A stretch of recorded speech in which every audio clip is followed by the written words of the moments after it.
साथियों नमस्कार, स्वागत है आपका। साथियों, हिंदी नाटक आप पढ़ रहे हैं।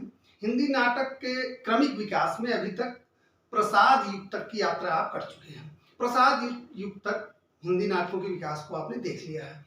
प्रसाद युग के बाद जो आधुनिकता बोध से संबंधित हिंदी के नाटक लिखे गए, आज उन पर चर्चा होगी।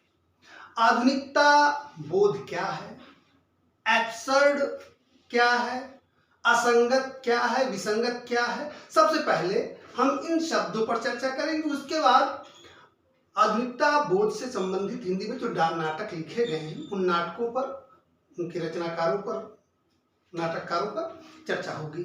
तो आइए सबसे पहले हम समझते हैं कि आधुनिकता बोध क्या है। ठीक है, इसको हमने क्रमशः बिंदुवत लिख लिया है। आइए उन पर तेजी से चर्चा करते हुए आगे बढ़ते हैं। पहला महत्वपूर्ण बिंदु देखिए, एक शब्द आधुनिकता बोध जो आया है उसको समझते हैं।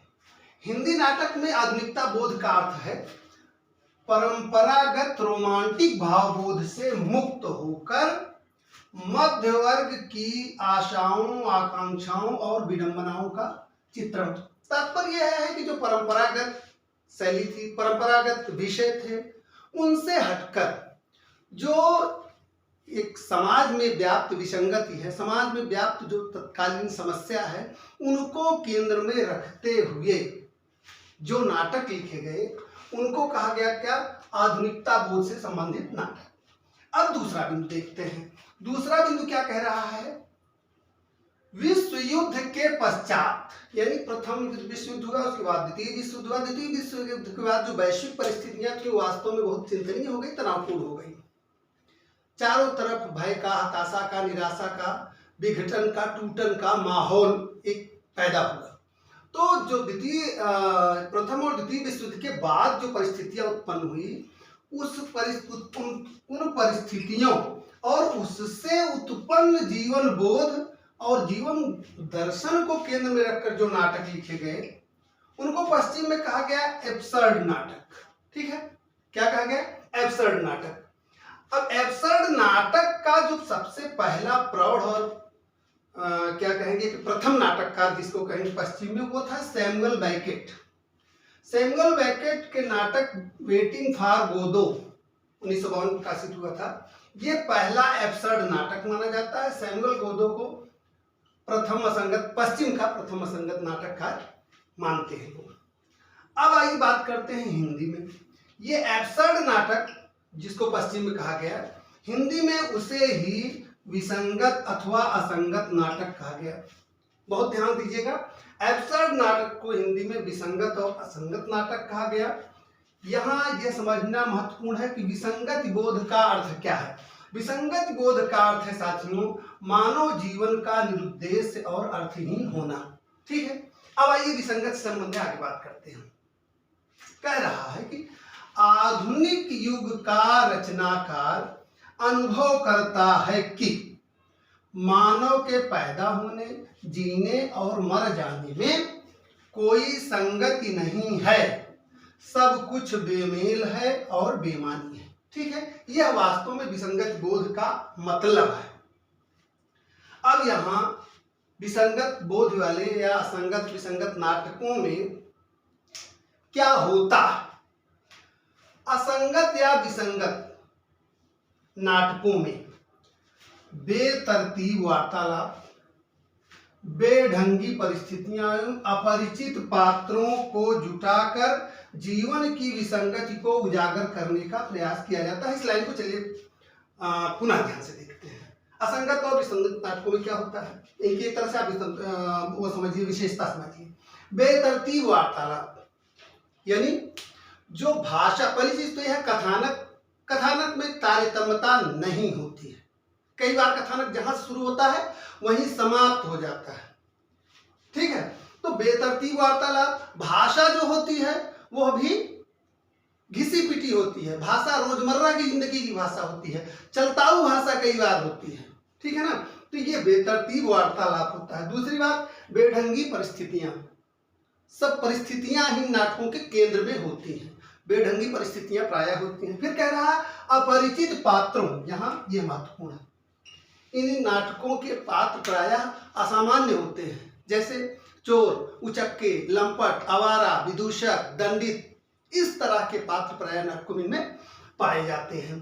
तो इनको जुटाकर जीवन की विसंगति या जीवन के जो संतरास होता है, जो दर्द होता है, जो पीड़ा होती है, जो तकलीफ होती है, उस विसंगति को अनुभव कराने का प्रयास किया जाता है। इन नाटकों में आप देखेंगे तो जो रंगमंच की बात हम करेंगे या अभिनय की दृष्टि से देखा जाए तो इनके जो पात्र होते हैं वो प्रायः मूक अभिनय करते हैं। इनके पात्र जो होते हैं उनकी आंगिक चेष्टाएं जो हैं अतिरंजित होती हैं। इनके पात्र अभिनय प्रायः मुखौटे पहनकर करते हैं। ठीक है, तो ये असंगत नाटकों की विशेषताएं हैं। अब आइए हम देखते हैं हिंदी में असंगत नाटक की शुरुआत और किन रचनाकारों ने, किन नाटककारों ने असंगत नाटक लिखे हैं। ठीक है साथियों, हिंदी में ये असंगत नाटक की शुरुआत जो है ये भुवनेश्वर प्रसाद से मानी जाती है। भुवनेश्वर प्रसाद, आप जानते हैं आपकी परीक्षा की दृष्टि से भुवनेश्वर प्रसाद की रचनाएं बहुत महत्वपूर्ण हैं। ये बहुत ध्यान से देखिएगा। भुवनेश्वर प्रसाद का नाटक, एकांकी नाटक है ऊसर। बहुत ध्यान से देखिए, क्या नाम है इसका? ऊसर। यह एकांकी नाटक था। ये 1938 ईस्वी में मुंशी प्रेमचंद्र जी द्वारा संपादित हंस पत्रिका 1938 ईस्वी में हंस में प्रकाशित हुआ था। यह तथ्य भी बहुत महत्वपूर्ण आपके लिए है कि हिंदी का प्रथम असंगत नाटक ऊसर किस पत्रिका में प्रकाशित हुआ था। यह 1938 ईस्वी में हंस में प्रकाशित हुआ था। इसके लेखक कौन? भुवनेश्वर प्रसाद थे। साथियों, इस एकांकी नाटक के माध्यम से ये आधुनिकता बोध का पहला, इसकी मानी जाती है किसी शुरुआत है। क्या? आधुनिकता बोध की शुरुआत। आधुनिकता बोध की शुरुआत इसी ऊसर नाटक से मानी जाती है। इस नाटक में भुवनेश्वर प्रसाद जी ने जीवन की आत्मग्रस्तता और विपन्न परिस्थिति, ठीक है, दो चीजें, आत्मग्रस्तता और विपन्न परिस्थिति को बहुत अच्छे से उसको दिखाया है। तो ये ऊसर नाटक जो है 1938 ईस्वी में प्रकाशित, हंस में प्रकाशित हुआ था। यह जो आधुनिकता बोध का शुरुआत या आधुनिकता बोध की शुरुआत इसी नाटक से मानी जाती है। भुवनेश्वर प्रसाद जी का दूसरा नाटक है तांबे के कीड़े। इसका नाम आपने सुना होगा और आपकी परीक्षा की दृष्टि से बहुत महत्वपूर्ण है। तांबे के कीड़े। आइए तांबे के कीड़े बात करते हैं। तांबे के कीड़े 1946 ईस्वी में प्रकाशित हुआ था। इसका प्रकाशन वर्ष ध्यान देख लीजिए। तांबे के कीड़े का प्रकाशित हुआ था 1946 ईस्वी में प्रकाशित हुआ था। ठीक है, इसमें, इस नाटक में निराशा, हताशा, भय, ये जो विश्वमानव की एक तरह से पीड़ा है, विश्वमानव की पीड़ा की अभिव्यक्ति है। ठीक है, किसमें? तांबे के कीड़े में। तांबे के कीड़े नाटक को डॉक्टर मदान ने कहा कि ये आधुनिकता बोध, ध्यान इसको देखिए, बहुत ध्यान से, चूंकि कथन जो है आधुनिकता बोध का दस्तावेज, बहुत ध्यान से देखिए, आधुनिकता बोध का दस्तावेज। इस नाटक को, तांबे के कीड़ों को किसने कहा? डॉक्टर मदान ने कहा। यह परीक्षा की दृष्टि से बहुत उपयोगी तथ्य है, बहुत ध्यान से देख लीजिए। तांबे के कीड़े नाटक को आधुनिकता बोध का दस्तावेज किसने कहा? डॉक्टर मदान ने कहा। और डॉक्टर, ये है साथियों, विश्व की किसी भी भाषा में लिखा गया पहला असंगत नाटक था। विश्व की किसी भी भाषा में लिखा गया पहला असंगत नाटक, इसको भी हम आपको लिख देते हैं। विश्व की किसी भी भाषा में, विश्व की किसी भी भाषा में लिखा गया पहला असंगत नाटक, ठीक है, कौन है? तांबे के कीड़े। और भुवनेश्वर प्रसाद को डॉक्टर रामकुमार वर्मा ने कहा विश्व का प्रथम असंगत नाटककार, विश्व का प्रथम असंगत नाटककार। साथियों, बार बार आपसे मैं जोर देकर कहता हूं कि मैं आपकी परीक्षा की दृष्टि से कम समय में अधिकतम जो भी तथ्य होंगे उनको देने की कोशिश करूंगा। यह जो तथ्य हम आपको बता रहे हैं, यह आप जान लीजिए कि यह अमृत समान है आपकी परीक्षा की दृष्टि से। विश्व का प्रथम असंगत नाटककार भुवनेश्वर प्रसाद को किसने कहा? डॉक्टर रामकुमार वर्मा ने कहा। यह बहुत ध्यान से देख लीजिए, ठीक है। अब चूंकि आज के बाद हम नाटककारों को जो पढ़ाएंगे, एक एक नाटककार की प्रत्येक रचना को हम आपसे चर्चा करते हुए आगे बढ़ेंगे। तो अब भुवनेश्वर प्रसाद के दो नाटकों ऊसर और तांबे के कीड़े पे चर्चा हुई। अब आइए इनके एकांकी संग्रह कारवां की बात करते हैं। बहुत चर्चित एकांकी संग्रह है इनका कारवां, ठीक है ना। कारवां में इनके साथियों, कारवां का प्रकाशन हुआ था कब? कारवां का प्रकाशन हुआ था 1935 ईस्वी में। ध्यान से देख लीजिए। इसमें संकलित जो एकांकी है उनको देखिए। पहली एकांकी है श्यामा, एक वैवाहिक विडंबना। परीक्षा की दृष्टि से बहुत महत्वपूर्ण एक एक चीज इनकी भुवनेश्वर प्रसाद की बहुत ध्यान से देखिए। एक एक नाटक, एक एक एकांकी इनकी। श्यामा एक वैवाहिक विडंबना, इसके बारे में जान लीजिए कि यह भुवनेश्वर प्रसाद की पहली एकांकी है। ये क्या है? भुवनेश्वर प्रसाद की पहली एकांकी है। यह 1933 ईस्वी में हंस में यह भी प्रकाशित हुई थी, हंस पत्रिका में। ध्यान दीजिए इसको। श्यामा एक वैवाहिक विवाह विडंबना 1933 ईस्वी में यह हंस पत्रिका में प्रकाशित हुई थी। दूसरी एकांकी प्रतिभा का विवाह, प्रतिभा का विवाह, इसका भी प्रकाशन 1933 ईस्वी, ठीक है। उसके बाद तीसरी एकांकी शैतान, शैतान का प्रकाशन वर्ष है 1934 ईस्वी। चौथी एकांकी रहस्य रोमांच, रहस्य रोमांच, यह प्रकाशित हुआ था 1935 में, ठीक है। और पांचवा है एक साम्यहीन साम्यवादी, एक साम्यहीन साम्यवादी। यह भी 1934 में हंस में 1934 में प्रकाशित हुई थी। एक साम्यहीन साम्यवादी 1934 ईस्वी में हंस में, बल्कि यह आप कहेंगे कि मार्च अंक जो था हंस का, उसमें प्रकाशित हुई थी। यह तो कारवां की में संकलित जो एकांकी है उनकी बात हो गई। साथियों, भुवनेश्वर प्रसाद आप जानते हैं कि बहुत बड़े एकांकीकार हैं, और आप देख रहे हैं कि जो भी उनकी एकांकी है, जो भी उनके नाटक हैं, आपकी परीक्षा के लिए बहुत उपयोगी हैं। आइए तेजी से हम जो भी उनकी अन्य आपकी परीक्षा की दृष्टि से महत्वपूर्ण एकांकी है उन पर हम तेजी से ऐसे चर्चा कर लेते हैं। जो भी आपसे यहाँ हम तथ्य दे रहे हैं, जो भी यहाँ आपको हम नोट करवा रहे हैं, हमारी कोशिश है कि आपको उलझाएं न।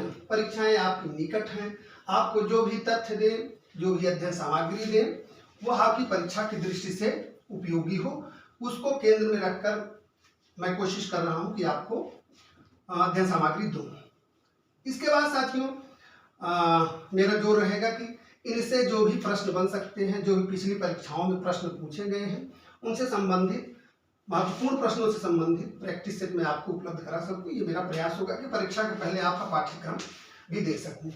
तो आइए अब भुवनेश्वर प्रसाद के जो महत्वपूर्ण अन्य एकांकी हैं, जो आपकी परीक्षा दृष्टि से महत्वपूर्ण है, उनको हम देख लेते हैं तेजी से। इनके ये अभी जो कारवां में संकलित एकांकी हैं, इन पर वास्तव में पश्चिमी लेखकों का, जैसे इब्सन, बर्नार्ड शॉ, इन सब का प्रभाव दिखता है, फ्राइड का प्रभाव दिखता है।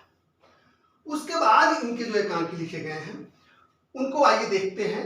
सबसे पहले हम देखते हैं लाटरी। इनकी एकांकी है लाटरी। ऐसे इसको तो आप चाहें तो नोट करते चले, देखते चले। लाटरी 1935 में प्रकाशित हुई है इनकी एकांकी। दूसरी एकांकी इनकी है मृत्यु। ठीक है, यह भी परीक्षा दृष्टि से बहुत महत्वपूर्ण है। मृत्यु साथियों ये 1936 में प्रकाशित हुई थी। ठीक है, अगली एकांकी इनकी है हम अकेले नहीं हैं। ठीक है, इसको भी देख लीजिए, क्योंकि कई बार पूछ लेता है कि यह किसकी एकांकी है, एकांकी शीर्षक। ठीक है ना, इसलिए इसको जानना महत्वपूर्ण है। हम अकेले नहीं हैं। उसके बाद में अगली एकांकी है 8:15 बजे। ठीक है, फिर स्ट्राइक, यह भी आप जानते हैं बहुत प्रसिद्ध है। आगे स्ट्राइक पर विस्तार से चर्चा हम करेंगे, आपकी परीक्षा के लिए स्ट्राइक बहुत उपयोगी है। उसके बाद रोशनी और आग, ये महत्वपूर्ण है। रोशनी और आग जो है 1941 में विश्ववाणी में प्रकाशित हुई थी। किसमें? विश्ववाणी में 1941 में प्रकाशित हुई थी। उसके बाद कठपुतलियां। कठपुतलियां जो है इसका प्रकाशन वर्ष है 1942। ठीक है, यह भी आपकी परीक्षा दृष्टि से महत्वपूर्ण है। कठपुतलियां 1942 में। उसके बाद में इनकी अगली एकांकी है फोटोग्राफर के सामने 1945 ईस्वी। उसके बाद में इतिहास की केंचुल, ये तो परीक्षा में पूछी जा चुकी है। इतिहास की केंचुल किसकी एकांकी है? इतिहास की केंचुल, इसका प्रकाशन वर्ष है 1948 ईस्वी। अगली एकांकी इनकी जो है आजादी की नींव। आजादी की नींव, इसका प्रकाशन वर्ष है 1949 ईस्वी। उसके बाद में अगली एकांकी इनकी है जेरूसलम। जेरूसलम का प्रकाशन वर्ष है साथियों 1949 ईस्वी। उसके बाद में अकबर, एक एकांकी इनकी है अकबर। अकबर का प्रकाशन वर्ष है 1950। अकबर के बाद आपका आता है चंगेज खां, इनकी एकांकी है। चंगेज खां का भी प्रकाशन वर्ष 1950 है। उसके बाद इनकी अंतिम एकांकी है सीओ की गाड़ी। सीओ की गाड़ी, इसका प्रकाशन वर्ष 1950 ईस्वी है। ठीक है, तो ये आपकी परीक्षा की जो इनके महत्वपूर्ण एकांकी है उसको आप देख लीजिए, चाहे इसका स्क्रीनशॉट ले लीजिए, चाहे नोट कर लीजिए। ठीक है, अब इनके बारे में एक और महत्वपूर्ण तथ्य, इन्होंने साथियों गोगोल का एक नाटक है इंस्पेक्टर जनरल। चूंकि परीक्षाओं में आजकल साथियों आप देख रहे हैं कि प्रश्नों की प्रवृत्ति जो बढ़ रही है उनकी गहराई बढ़ाते जा रहे हैं। पिछली टीजीटी की परीक्षा में एक प्रश्न पूछा गया था कि परमात्मा का बंगला अनुवाद किसने किया था। इस पर लोगों को प्रायः ध्यान नहीं जाता, इसलिए हम कोशिश कर रहे हैं कि कुछ भी छूटने न पाए जो बड़े नाम है, जो बड़े लेखक हैं। गोगोल का एक नाटक है इंस्पेक्टर जनरल। इंस्पेक्टर जनरल का इन्होंने एकांकी के रूप में, एकांकी में इसको क्या कह सकते हैं कि इन्होंने परिवर्तित किया था, एकांकी के रूप में इसको परिवर्तित किया था। और इस बड़े नाटक को इन्होंने लगभग 1.25 घंटे में उसको अभिनय की दृष्टि से समेट दिया था। ठीक है साथियों, तो यहाँ आपने देख लिया इनका एक और आदमखोर नाटक। आदमखोर नाटक इनका जो है, आदमखोर नाटक का पहला अंक जो था, प्रथम अंक, ये 1938 में पंत द्वारा जो प्रकाशित पत्रिका थी रूपाभ, ये रूपाभ में भी प्रकाशित हुआ था। ये चूंकि तथ्य है इसलिए आपको मैं इसको बता दे रहा हूँ, नोट करवा दे रहा हूँ। तो भुवनेश्वर प्रसाद के जो एकांकी या नाटक आपकी परीक्षा के उपयोगी थे उन पर चर्चा हो गई। आधुनिकता बोध को ध्यान में रखते हुए, आधुनिकता बोध को केंद्र में रखते हुए उस समय जो एक तरह से आप कह सकते हैं एब्सर्ड परंपरा में जो नाटक लिखे गए उनमें 4-5 लोगों का नाम बहुत उल्लेखनीय है। यद्यपि जो भी हम नाम बताएंगे आगे जिनकी चर्चा कर रहे हैं उनका एक अलग से बड़ा वीडियो बनेगा जिसमें उनके नाटकों की विशेषता, उनके पात्र, उनकी परिस्थितियां, ठीक है ना, और वह नाटक जो है किस चीज को, किस विषय वस्तु को केंद्र में रखकर लिखे गए हैं उन पर चर्चा होगी। लेकिन तेजी से आइए देख लेते हैं वह कौन कौन से नाटक हैं जो आधुनिकता बोध को ध्यान रखकर लिखे गए हैं। तो उनमें है पहला नाम मोहन राकेश का, ठीक है।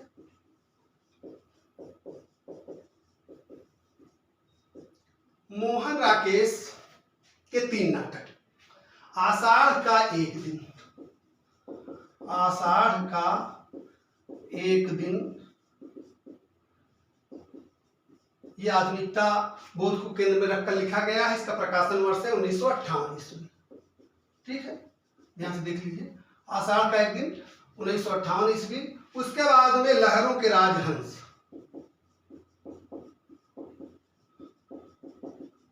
इन नाटकों पर अगली क्लास चूंकि मोहन राकेश पर ही केंद्रित रहेगी तो उस पर बहुत विस्तार से चर्चा करेंगे, यहाँ इनके नाम पर चर्चा हो जा रही। लहरों के राजहंस 1963 ईस्वी में प्रकाशित हुआ था। उसके बाद आज इनका तीसरा नाटक जो आधुनिकता बोध को केंद्र में लिखा गया है, केंद्र रखकर, वह है आधे अधूरे। और आधे अधूरे साथियों 1969 में प्रकाशित हुआ था। कब प्रकाशित हुआ था? 1969 में। आधुनिकता बोध से संबंधित अगले नाटककार हैं विपिन अग्रवाल। इनका नाटक है 3 अपाहिज। 3 अपाहिज परीक्षा में बहुत बार पूछा जा चुका है, इसको बहुत ध्यान से देख लीजिए। 3 अपाहिज जो है ये 1963 में प्रकाशित हुआ था। और कौन इसके लेखक हैं? विपिन कुमार अग्रवाल, ठीक है। अगले नाटककार हैं ज्ञानदेव अग्निहोत्री। इनका नाटक है शुतुरमुर्ग। शुतुरमुर्ग बहुत बार परीक्षाओं में पूछा जा चुका है, इसलिए इसको भी बहुत ध्यान से देख लीजिए। शुतुरमुर्ग, शुतुरमुर्ग जो है आधुनिकता बोध केंद्र में ध्यान रखते हुए ये लिखा गया है शुतुरमुर्ग नाटक। इसका प्रकाशन वर्ष है साथियों 1968 ईस्वी। और इसके लेखक कौन है? ज्ञानदेव अग्निहोत्री। यहाँ जितने भी नाटक या नाटककार की बात हो रही है आपकी परीक्षा की दृष्टि से बहुत ही महत्वपूर्ण है, इसलिए इनको बहुत ध्यान से देख लीजिए। जगदीश चंद्र माथुर का पहला राजा, पहला राजा जगदीश चंद्र माथुर के नाटकों पर बहुत विस्तार से आगे की क्लासेस में चर्चा होगी। पहला राजा का प्रकाशन वर्ष कब है? 1969 ईस्वी में है, ठीक है ना। ऐसा माना जाता है कि ये भारत के प्रधानमंत्री जवाहरलाल नेहरू को ध्यान में रखकर लिखा गया है। इस पर आगे विस्तार से चर्चा होगी अगली कक्षाओं में। पहला राजा किसका नाटक है? ये जगदीश चंद्र माथुर का, ठीक है। अब अगला जो नाटक है वो 3 और महत्वपूर्ण नाटक है लक्ष्मी नारायण लाल के। लक्ष्मी नारायण लाल ने आधुनिकता बोध से संबंधित 3 नाटकों की रचना की थी। लक्ष्मी नारायण लाल के नाटक चूंकि ये बहुत, इन्होंने अनेक नाटक लिखे हैं। लक्ष्मी नारायण लाल की एक क्लास व्यवस्थित रूप से अकेले इनकी होगी, क्योंकि इनके नाटक परीक्षाओं में हमेशा पूछे जाते हैं। आप जानते हैं मदर कैरेक्टर्स वगैरह बहुत चर्चित रहते हैं। तो आधुनिकता बोध से संबंधित इनका जो नाटक है उसमें पहला है सूर्यमुख। सूर्यमुख का प्रकाशन हुआ था 1968 ईस्वी में। उसके बाद में दूसरा नाटक इनका है मिस्टर अभिमन्यु, जो आधुनिकता बोध को केंद्र में रखकर लिखा गया है। वो 1971 ईस्वी में प्रकाशित हुआ था। और इनका तीसरा आधुनिकता बोध को ध्यान में रखते हुए लिखा गया नाटक कर्फ्यू है। कर्फ्यू प्रकाशित हुआ था 1972 ईस्वी में। तो यह साथियों आधुनिकता बोध से संबंधित जो महत्वपूर्ण नाटककार थे, जो असंगत या विसंगत को केंद्र में रखते हुए उन्होंने ध्यान में रखते हुए उन्होंने नाटक लिखा, यह महत्वपूर्ण रहे। और इस दौरान एक और नाटक प्रकाशित हुआ गीतिनाट्य, जिसको आप कह सकते हैं अंधा युग 1954 ईस्वी में धर्मवीर भारती का। उसके अतिरिक्त ये सब है, तो अंधा युग पर भी अलग से क्लास होगी जिसमें विस्तार चर्चा होगी धर्मवीर भारती के।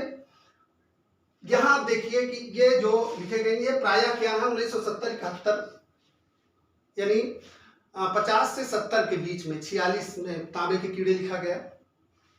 इसी 2-2.5 दशक में ये पूरे आधुनिकता बोध से संबंधित नाटक लिखे गए हैं।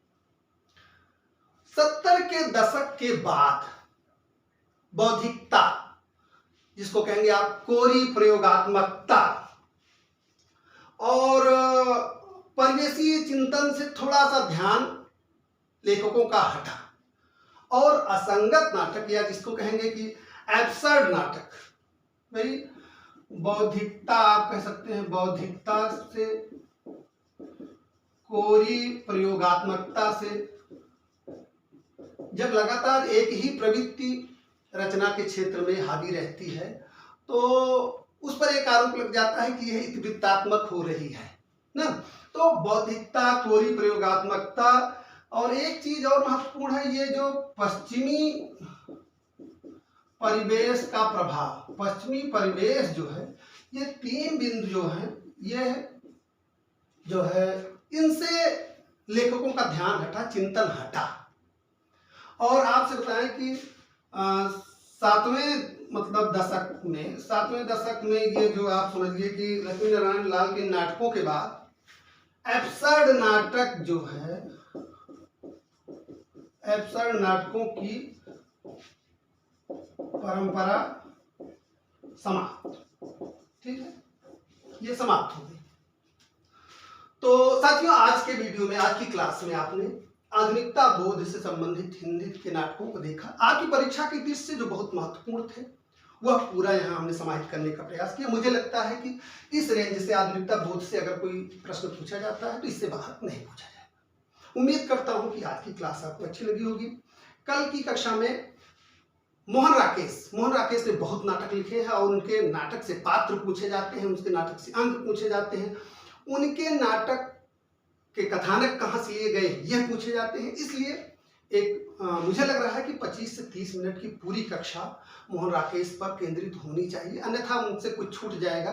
तो परीक्षा में अगर पूछा जाता है और वो उस क्लास से, उस वीडियो से बाहर होता है तो मुझे तकलीफ होगी, मुझे पीड़ा होगी, आपको भी ये लगेगा कि सर कहीं ना कहीं जो है वो मिसगाइड कर रहे हैं।